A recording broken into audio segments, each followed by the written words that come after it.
माननीय अध्यक्ष जी, आपने मुझको बोलने का मौका दिया, बहुत बहुत धन्यवाद। पूरे प्रदेश में ही आपदा का कहर है और बरसात ने इस समय सारे कीर्तिमान तोड़ दिए। हमारे जनपद चमोली में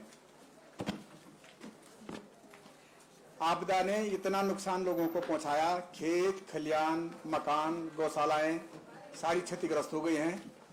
और हमारे यहाँ पे जोशी मठ के अंदर जो आपदा आई उसका मुआवजा आज तक लोगों को नहीं मिल पाया है। जो 4 महीना लगभग व्यतीत हो चुका है और सारा जोशी मठ जो धंस गया है, लोग बेघर हो गए हैं, लोग घर छोड़ के चले गए हैं। उनका मुआवजा सरकार कही कि हमारे पास पैसा नहीं है, पैसा नहीं होने के कारण लोगों का मुआवजा नहीं दिया जा रहा है। केवल 80-85 लोगों को मुआवजा दिया गया है, जबकि वो संख्या 400 के लगभग है। और बड़ी बात यह है कि जो जमीन का मुआवजा था वो किसी को भी नहीं दिया गया है। जमीन के मुआवजे के लिए सरकार ने कहा कि हम जीएसआई की रिपोर्ट लाएंगे और जीएसआई की रिपोर्ट के आधार पर ही जो है हम जमीन का मुआवजा देंगे। 4 महीना 5 महीना हो गया है, अभी तक भूगर्भ की रिपोर्ट नहीं आई है, जिससे लोगों को मुआवजा नहीं मिल पा रहा है। और कोई सरकार ने ये मास्टर प्लान नहीं बनाया है कि जिन मकानों का मुआवजा दे रही है वहां पर क्या लोगों को दोबारा मकान बनाने देंगे या नहीं बनाने देंगे, वहां से लोगों को कहां बसाएंगे, लोगों का विस्थापन का क्या होगा, लोगों की मुआवजे की नीति क्या होगी।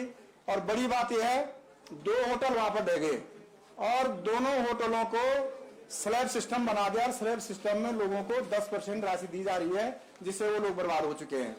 हमने कई बार आपदा के अंदर आपदा सचिव साहब से भी बात की है, माननीय मुख्यमंत्री जी से मेरी वार्ता हुई है, क्योंकि टोटल अमाउंट का 10% जो है कमर्शियल रेट पे दिया जा रहा है और 10% देने की वजह से वो लोग बर्बाद हो गए हैं। जो रियासिक मकान थे, जो आवासीय मकान थे, उनको ज्यादा मुआवजा दिया जा रहा है और जो हमारे होटल थे उनको कम मुआवजा दिया जा रहा है। तो सरकार ऐसी भेदभाव की नीति न बनाए, लोगों को इस तरह से परेशान ना करे। सरकार इसमें स्पष्ट नीति बनाए कि जो हमारे होटल के व्यवसायी हैं उनको स्लैब सिस्टम खत्म किया जाए और स्लैब सिस्टम खत्म करके उनको पूरा मुआवजा दिया जाए। वो लोग आज भी बेघर हैं, नगर पालिका के मकानों पे वो आज भी रह रहे हैं।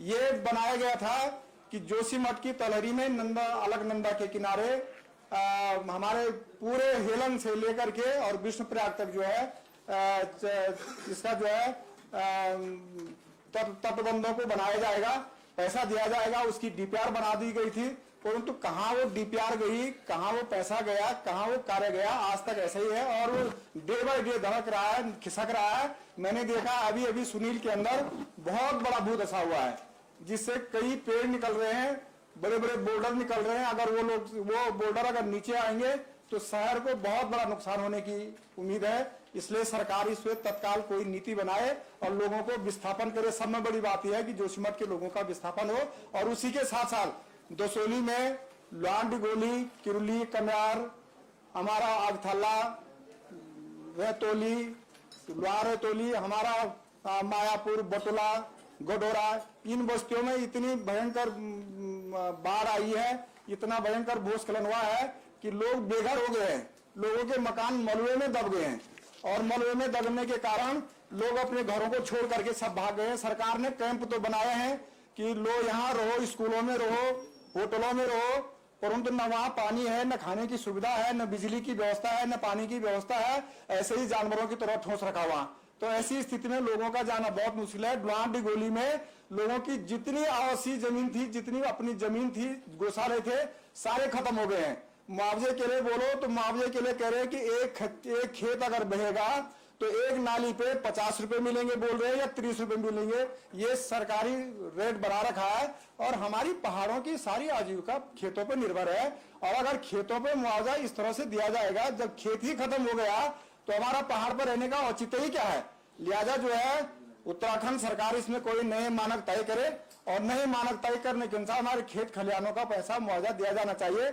मैंने देखा लोगों की गौशालाएं खत्म हो गई हैं, मलबे में दब गई है और ये कहा जा रहा है कि कच्चे मकान और पक्के मकान होंगे और कच्चे मकानों में सबको दिखाया जा रहा है।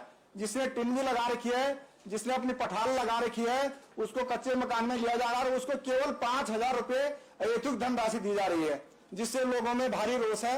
हमारा ये मानना है कि जो गौशालाएं हैं वो पक्की होती है, उन पर पक्के के अनुसार लोगों को पैसा दिया जाना चाहिए, ताकि कम से कम 4 लाख 5 लाख रुपए उसको मिले और वो दूसरी गौशाला बनाने के लिए जाए। तीसरे में बड़ी बात यह है कि आज तक मुआवजे के नाम पर 1 रुपया लोगों को नहीं मिला है। और सरकार ने इतनी बड़ी आपदा मेरे जनपद चमोली के अंतर्गत आई है, 1 रुपए का प्रावधान आज तक नहीं किया। लोगों के घरों में आज तक पानी नहीं जा पा रहा है। लोग रास्ते जो टूट गए थे, जो आने जाने के रास्ते थे, सारे रास्ते खत्म हो गए हैं। उन रास्तों का पुनर्निर्माण नहीं किया जा रहा। सरकार को बोलो, जिले में बोलो कि भाई आप क्यों नहीं बना रहे। उनका एक ही रट लगा रखी है कि हमारे पास धनराशि नहीं है। ये धनराशि कौन देता है, कहां से देते हैं, कब आती है। आपदा आ गई है, लोग घर छोड़ करके बेघर हो गए हैं, दूसरे के घरों में चले गए हैं और वो धनराशि अभी तक नहीं आ पाई है।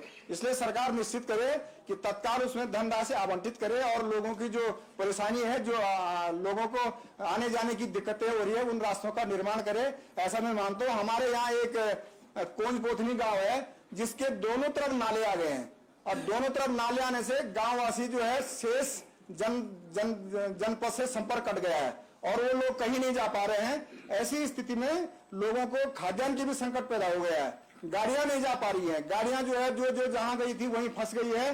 सड़कों पे ही मलबा आने के कारण कई गाड़ियां निस्तनाबूत हो गई है, वो मलबे में दब के खत्म हो गई है।